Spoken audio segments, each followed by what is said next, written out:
ایک بہت مشہور ڈاکٹر تھا، میں نے واقعہ کتاب میں پڑھا. مثال کے طور پہ اس کا نام ڈاکٹر احمد تھا. ساری زندگی اس نے بڑے آپریشن کیے، اس کا بڑا نام تھا. اب حکومت نے اعلان کیا کہ اس کو گولڈ میڈل دینا ہے، لائف ٹائم اچیومنٹ ایوارڈ.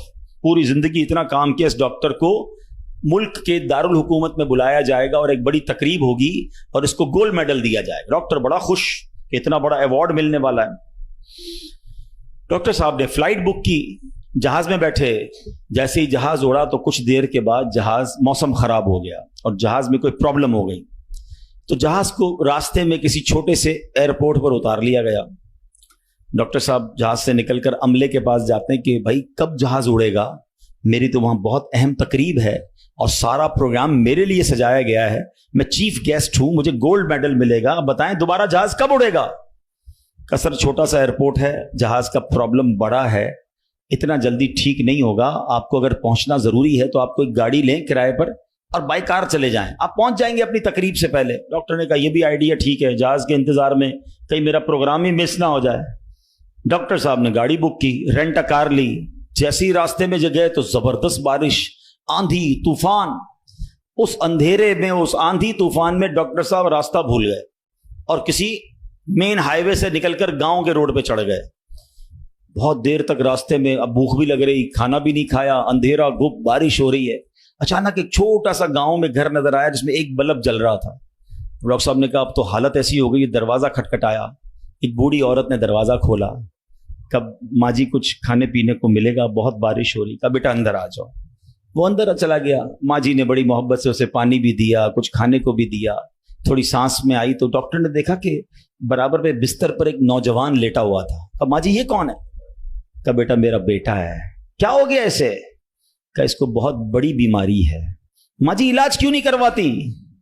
ماں جی کہتی میں نے گاؤں کے ڈاکٹر کو دکھایا ہے، ڈاکٹر کہتے ہیں ہمارے وطن میں ایک ہی ڈاکٹر ہے جس کا نام ڈاکٹر احمد ہے، وہی اس کا علاج کر سکتا ہے.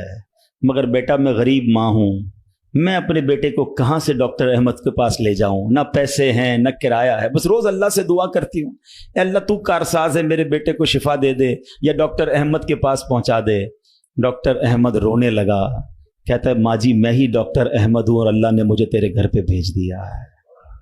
جہاز کا خراب ہونا، چھوٹے ایئرپورٹ پر اترنا، رینٹ کار لینا، راستہ بھول جانا، کسی اور گھر پہ نہ رکنا، اسی جھونپڑی کے کنارے پر رکنا اور اس گھر میں جانا اور اس مریض کا علاج کرنا. اب بھی نہیں مانو گے؟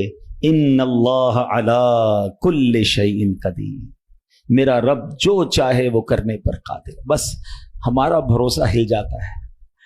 ہم سمجھتے ہیں دنیا والے ساتھ دیں گے، ہم سمجھتے ہیں دنیا والے مسئلہ، ارے دنیا والے تو دکھ ہی دکھ دیتے ہیں.